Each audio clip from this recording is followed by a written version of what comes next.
This next topic that we're going to look at is the production possibility frontiers and trade section, right? And so we've got a couple of motivating pictures to help us kind of put what this topic's going to be about in a little bit of a context. Hopefully this isn't too old of a reference, but there was this movie in, I think, the 90s called Castaway with Tom Hanks. Usually it's a pretty famous one that at least a few people in class remember, but the basic idea is that he's in a plane crash and it goes down on a deserted island, and the plane's there, so it crashes and it adds some stuff on it, but there's nothing else, and so he's got to figure out how to survive and builds a boat to leave the island, and there's this volleyball and all that stuff. But the main reason why economists like thinking about that is because it really connects two of the really fundamental ideas in economics.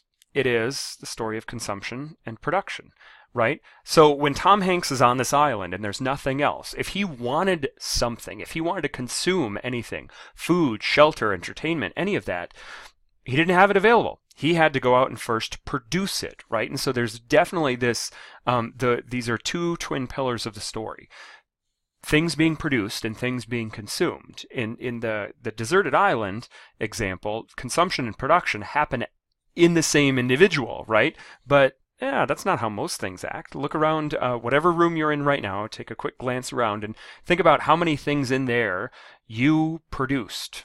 Probably very few, right? More than likely you want to purchase them, you're consuming them, but someone else produced them, and more than likely you're going to produce stuff for other people later in your life as well, right? But now we've separated this consumption production with markets, and we mutually gain from these. So I've got this story that I usually tell about my old neighbor kid, and I usually give him a fake name like Ryan. This is not a real story, but usually the story that I tell goes, this fake neighbor kid Ryan, that I hire him to mow my lawn, right? And I usually pay him about $1 to do it. And so I always trace out this story about, for my neighbor kid Ryan, what are his benefits and costs, right? So think about this real quick.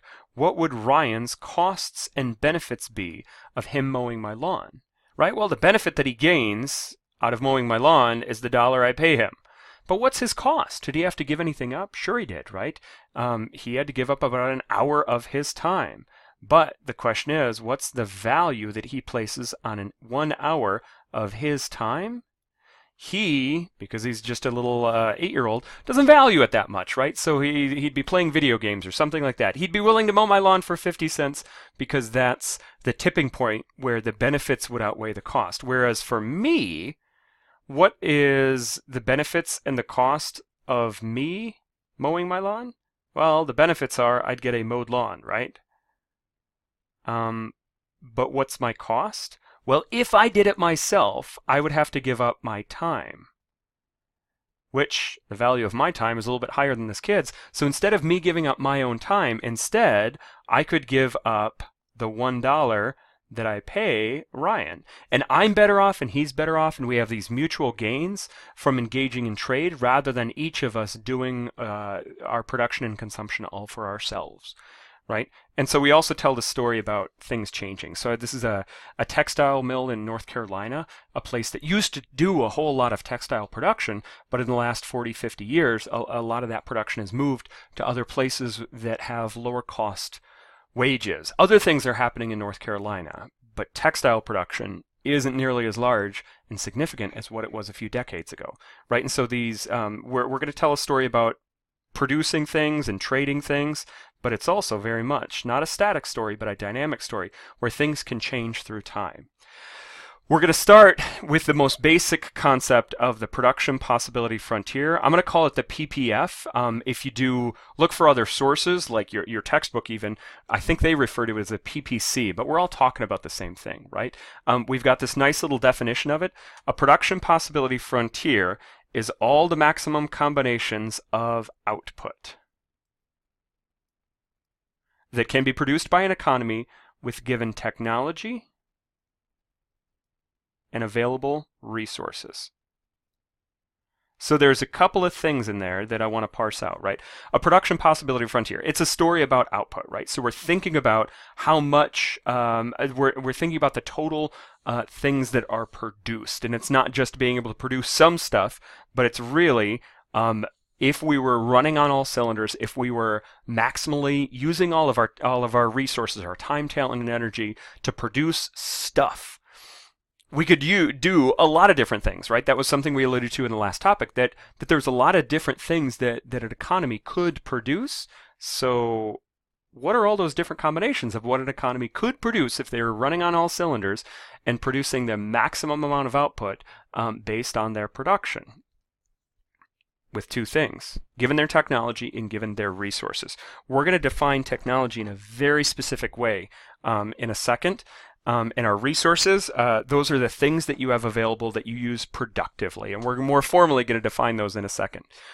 Whenever we talk about the production possibility frontier, it's really classic to bring up this guy, Dwight Eisenhower. He was a president of the United States after World War II, right? He was a general in World War II, and then he did, towards the end of his administration, he did this very, very famous set of speeches, and there's this quote that gets pulled out that usually is included in most economics books in this section. Every gun that is made, every warship launched, every rocket fired signifies in a final sense a theft from those who hunger and are not fed, and those who are cold and are not clothed. And really what this Eisenhower quote at its heart is talking about is that, hey, as an economy, we've got trade-offs, right? That this is really saying that we can go two ways, right? We can either choose to produce a whole lot on our military, but if we choose to use our resources, our time, talents, and our energy to produce things in the military, it means we give up the opportunity to produce all this other stuff. That there is a trade-off between these two things. So fundamentally, that's what his statement says, but if you read through some of the language that he uses, it sounds like you get a sense of what his opinion is on what that trade-off should be. So it seems like with the language that he's using, this is blending into the normative, where it's a little bit of a values-based judgment that he's conveying. But fundamentally, at the heart of it, right, it's talking about the trade-off. Oftentimes, this is referred to as the guns for butter, or the guns or butter trade-off. The guns for butter quote by Eisenhower. Okay, we're going to dive into this thing, right? Production is all about trade-offs, and so we can think about the right way to make those trade-offs. The last part of that definition was given our technology and given our resources. So let's dive into that a little bit more. We got to introduce the idea of a production function. When we're thinking about things being produced, we need stuff in order to produce other stuff, right? That's very, very general, right? But the final things that are produced, we're going to refer to those as output. All of the things that we use in the production process, we can use a couple of different names for those. We can call those our inputs. We can call those our resources. Or, in a fancy way, we can refer to them as our factors of production, our FOPs, factors of production. Traditionally, there are three main categories in economics of factors of production. There's land, the physical space where production occurs. There's labor, there's the work that happens by people. And then three, there's the capital. But pause for a second. What is capital? To us, in this class, when we use the term capital, we're not talking about money. Right? Money's not productive. You put money into the mix, it doesn't do anything productive. What money lets you do is it lets you buy things that are productive. Capital is the raw materials and the machinery that you use in a production process. That's the way that we're going to use the term capital in this economics class. It's the machinery that you use in the production process. It's the inventory that you use in the production process. Some are going to use as a fourth category this entrepreneurship, managerial skills. The economists that work at ONU, little skeptical of including this as a fourth category. It's okay, we'll leave it there as a point of reference. But in this class, when we talk about the factors of production, we're thinking about the land, the labor, and the capital. Those are my factors of production. I'm going to use that term interchangeably with resources. I'm going to use that term interchangeably with the inputs to the production process. If we have a certain amount of land, labor, and capital, and we thought about all the different ways that we could produce stuff from that land, labor, and capital, that'd be what our production possibility frontier is. The other part of the ending part of the definition is with given level of technology. So we got to be really careful with the way that we're using the term technology right here. In this class, when we use the term technology, we're specifically talking about the state of knowledge on how we convert our inputs into our outputs. How do we take our land, labor, and capital and make a final product with it? That's what technology is. It's your state of knowledge about understanding that production process.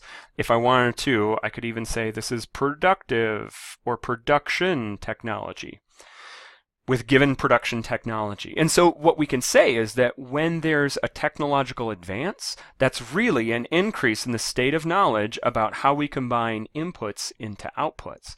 And so notice when we think about it, technology in that way, that's that state of knowledge, can you ever figure out a better way to do a production process that is a more productive way to combine your inputs into outputs?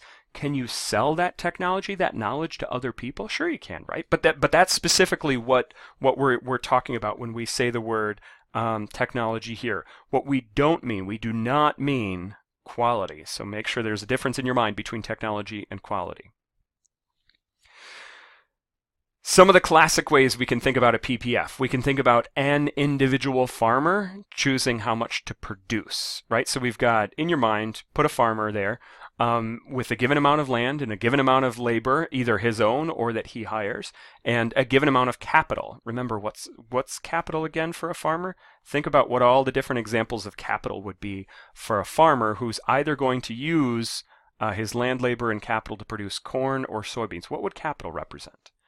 Right? Probably some stuff like some seeds and maybe some machinery and that kind of stuff. This table right here has a listing of a bunch of different numbers. Remember, a production possibility frontier shows output. So this is my output. This is my production of corn and soybeans. And if you notice something, we've got a lot of different combinations of output in this table. But notice what kind of relationship is there between corn and soybeans. What kind of relationship is there between corn and soybeans? As corn increases as we move down the table, soybeans are doing what? That makes sense, right? As we're producing more soybeans, or more corn, we're going to be able to produce less and less soybeans. There's this trade-off. If we're going to produce some corn, we got to give up production of some soybeans. Why is that true? Because of that scarcity. Think back to that first topic, right? Economics is about choice under scarcity. Scarcity is what causes this indirect relationship between the production of corn and the production of soybeans. So here we go. Could we go ahead and graph this thing out? Sure we could. So let's use C for corn and let's use S for soybeans. And do any of you have a preference in terms of what goes where? Well, what you want to put horizontally and what you want to put vertically? Actually, it doesn't matter, but to be consistent with the next graph, let's go ahead and put corn on the vertical axis and soybeans on the horizontal axis. So again, vertically we're measuring the amount of corn, but couldn't we swap those two and have soybean on the vertical? It does, right? This is just producing different amount of output. So it doesn't really matter where we put things, except for the place that we draw our points in the equation that we finally come up with, right? So if I trace this thing out, it looks like corn equals 0. That would be corn equals 0. Soybeans are 200. And if you notice, as I go down this list, corn 120, 250, 375, it looks like corn is always changing by the same amount, and it looks like soybeans 50, 50, 50. Yep, soybean is also changing by the same amount. That means that this is actually going to be a straight line. So I'm going to do it as a nice little, good little straight line, right? Starting at that 200, nice straight line. What do I have to label vertically there? I would need to label that vertical point as 500. All right, so think about real quick for a second.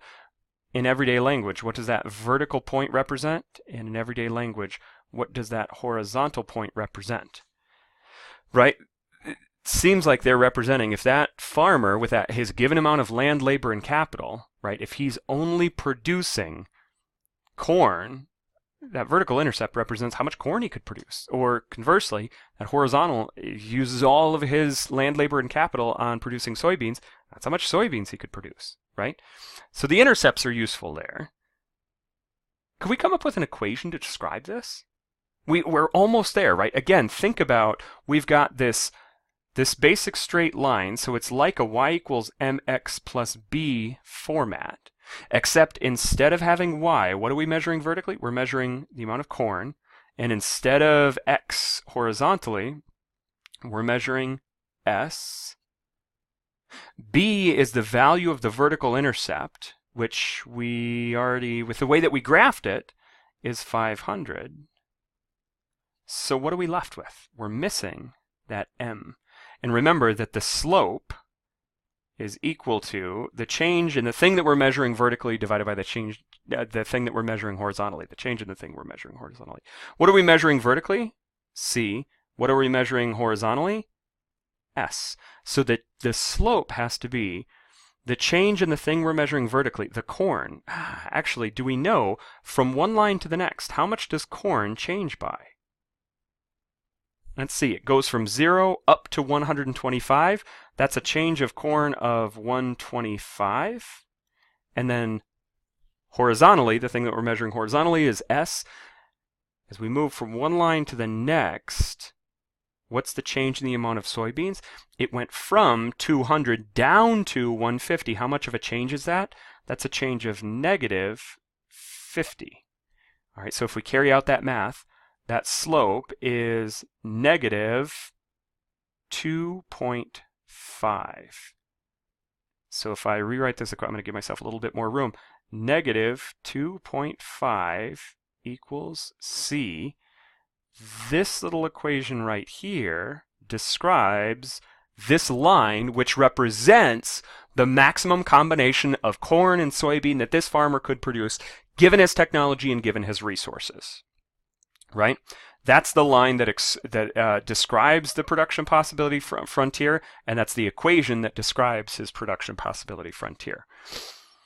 Actually, calculating that slope was important, because if you notice down at the bottom, there's two other things that we need to talk about. Number one, we've got the opportunity cost of producing soybeans. And to the right, we've got the opportunity cost of producing corn. Do you remember what the opportunity cost represents? The opportunity cost represents the next best alternative, right? So for this farmer, what can he do? According to our model, what are the two things in the world that this farmer can do? He can either produce corn or he can produce soybeans. That's all. So if he's going to produce soybeans, what's his next best alternative? If he wasn't going to produce soybeans, what was his alternative? It was producing corn. Notice this equation for the opportunity cost of producing soybeans. It's equal to the change in C divided by the change in S. The opportunity cost of producing soybeans represents how much corn he'd have to give up in order to produce some soybeans. How do we calculate this? Right, so what's the change in C? All right, so again, I can look at this table and wait a minute, didn't we already do that? That's exactly what the slope was that we found earlier, right? We were looking at vertically, the thing that we were measuring vertically this time was corn, and we already measured what the change in the level of corn was, right? It was negative 125. And we're giving up, if this farmer wants to produce some soybeans, he's going to have to give up 125 units of corn in order to produce, moving from one line to the next, what was the change in soybeans? It was 50 units of soybeans, right? So this is the same thing as before, right? It's got negative 2.5 units of corn per soybean. That's the opportunity cost of soybeans. If this farmer wants to produce some soybean, he's going to give up the opportunity to produce 2.5 units of corn per unit of soybean he produces. The only adjustment we need to make, take the absolute value of this. Because usually when we talk about costs, we don't say that the cost of a toothbrush is negative $4. We express what the cost is as the value of what we have to give up. So let's state this as this opportunity cost is 2.5 units of corn per soybean. That's the opportunity cost of for this farmer of producing some soybeans. The opportunity cost represents if this farmer is going to produce a unit of soy, how much corn is he going to have to give up? Notice down here in the corner, though, we've also got the opportunity cost of producing corn. The opportunity cost of producing corn is the opposite, right? Instead of producing soybeans, this farmer is going to produce some corn. If he's going to produce some corn, what does he have to give up? He has to give up the opportunity to produce some soybeans. So, how much soy would he have to give up in order to produce some corn? And again, we're going to end up taking the absolute value of this. Well, it's just the inverse of this. We're just flipping this ratio around to 50 soybeans per 125 units of corn, absolute value. 50 divided by 125 is, I'm going to make sure I don't mess up this math by pulling up a calculator. Yes, I am. 50 divided by 125, 0.4. 0.4. And what are the units on the opportunity cost of producing corn? If you're going to produce corn, you give up the ability to make soybeans. So it's soybean per corn. The thing that we're giving up is what goes in the numerator of the units of this thing. And again, we're taking the absolute value of this because we always express our costs as numbers rather than as negative amounts, right? Notice that when we calculate the opportunity cost of soybeans, soy was what we were, in this graph, that's what we were measuring horizontally, and that number that we found was the slope of the equation that described that line. We said half a second ago that it didn't matter what we put on the vertical and what we put on the horizontal. Well, it does in terms of the equation. And if we had swapped these, if instead of putting corn vertically, if instead we had put corn horizontally and we had put soybeans up vertically, then this would have been the slope of the equation that described that line. The slope of the production possibility frontier is always the opportunity cost of the thing that we are measuring on the horizontal axis. Two other things we want to do with this. Again, we go back to that basic definition, and that basic definition said that the production possibility frontier, all the different possible combinations of output given our technology and given our resources, raises the question, what happens if we have more resources? Or what happens if we have more technology? So here we go. Again, we think about this, we could just do this as a thought experiment. If we've got a farmer who can produce these different combinations of corn and soybean, what if he gets more resources? Again, think back about what are the resources that a farmer would need to produce some corn and soybean. Land, labor, and capital. Think about examples of corn, think about examples of land.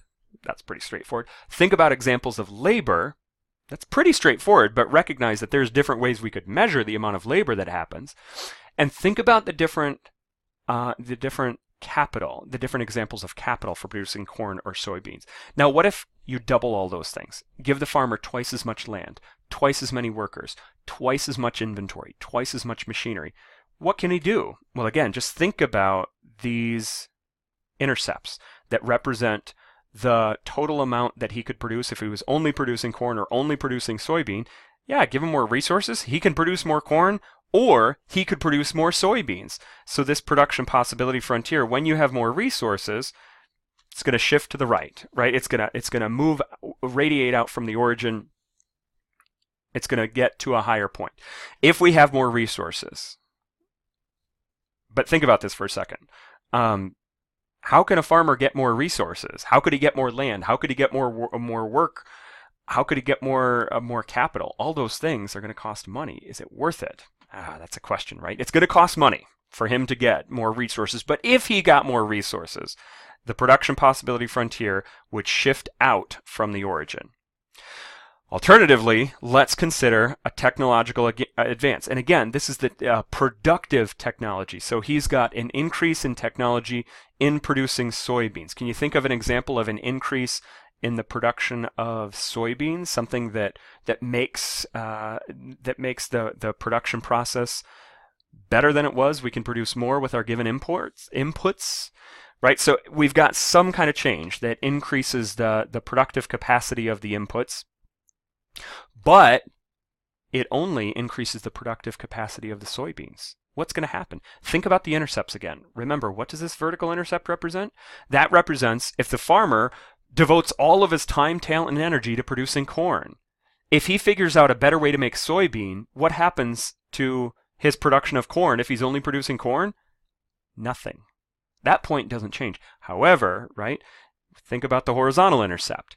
If this farmer is producing soybeans and he figures out some technology improvement that improves the production of soybeans, that point is going to increase. So here we go, right? So what I drew here, right, was not a radiating out of the production possibility frontier, but more of like a rotating. It's a pivot.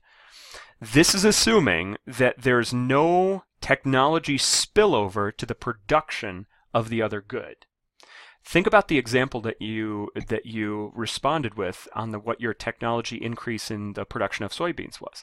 Might that have some spillover effects on the production of corn? Maybe yes, maybe no. So sometimes this is an oversimplification, but either way, right? We've got some kind of increase in the production possibility frontier with having greater technology. But again, how could that farmer get more technology? Maybe he's smart and figures that out on his own, or maybe he had to go out and buy that additional technology. Again, is it worth it? I don't know, but if he does, this is how the production possibility frontier would change. One more story we want to tell about this production possibility frontier for an individual farmer. We've got some language that we want to add to this. So what I'm going to do is I'm going to think about a couple of different points. Let's call this A, B, C, D, and E. And let's go ahead and put some points on this curve. Let's put one there. Let's put one there. Let's put this guy here. Let's put this guy here. Put this guy here. Which one's which? Okay. Number one, what we call a corn-intensive production. Boy, if you had to guess, this seems like a good guess, right? This point A right here, that's close to the corn axis, we'd call that a corn-intensive production, right? It simply just represents that we're doing more of this production relative to production of other things. And so you could ask yourself, if we blow this up to the U.S. scale, what are some things that the U.S. does more than other countries? Yeah, those are the things that we have more of in our economy. We'd say we have a blank intensive economy, right? We tend to produce a fair amount of agricultural products. We don't produce a whole lot of textiles or electronics, right? But we do a fair amount of automotive production. We could talk about the intensity of our economy across different industries, right? So conversely, a soybean intensive production would be something that's close to the soybean axis, right? That's not a big deal. That's just some language. The real story is in these last three: inefficient, efficient, and impossible. Here we go. I'm going to take the efficient ones first, D. I'm going to label this point up here as D. I'm going to label this point down here as D, and I'm going to label that point in the middle as D. In fact, any point that's on this production possibility frontier is what we call efficient. What we're talking about right now is what we call productive efficiency. Productive efficiency simply means any point that's on the production possibility frontier. What does that mean? I go back to the original definition, and it's that word, right? A production possibility frontier, that line shows me all the combinations if I'm maximally using all of my inputs. These are all the different points that I could produce if I was fully using all of my resources, or this farmer was using all of his resources, all of his time, talent, and energy, all of his land, all of his labor, all of his capital. He's using it fully to its productive capacity. Those are, any point on that line, are all the different ways that he could produce, and each of them we would say is productively efficient. So, where do I want to label point C? Let's label this guy down here as point C, right? Can you tell me what's going on with point C? Right? In your own words. Point C looks like that farmer's not using all of his resources to their fullest capacity. Or said differently, right? That farmer could clearly increase his production of soybean and increase his production of corn. A farmer that's producing right there, He's not using all of his resources to their maximum ability. He doesn't face a trade-off, right? He can get more of both goods without having to give anything up. Someone who's inefficient, right? We think about that as a good thing, bad thing. That's a little bit of a normative question, but they're not using all of their resources to their fullest capacity. They don't face this trade-off because of scarcity, because they're being inefficient. Here we go. I want to ask a question. Or no, I want to pause on that question and do one more thing. This point E, this last point, that's the remaining point. Any point that's outside of the production possibility frontier, we're going to call it impossible, or we'd also use the term infeasible, right? It's not feasible right now. This point that's way out here out of the production possibility frontier, we can't get to it, right? This farmer cannot achieve that level of production with his given technology or his given level of resources. However, on the last graph, what we just said is, oh my gosh, yeah, in green, right? If this farmer had some kind of huge increase in his resources, that impossible point could become possible. Or, alternatively, right, the other thing we said, if this farmer had some kind of increase in technology that pivoted out his production possibility frontier, it's possible for him to reach that point with additional resources or additional technology, but in the absence of those things, we would refer to that as being an impossible point. That point out there, he can't do it. It's impossible, it's infeasible. He can't do it without more resources or more technology. So now my question, where do you think the U.S. economy is? Do you think the U.S. economy is operating at an efficient point, an inefficient point, or at an impossible point? What else do we want to talk about? We actually want to pause this.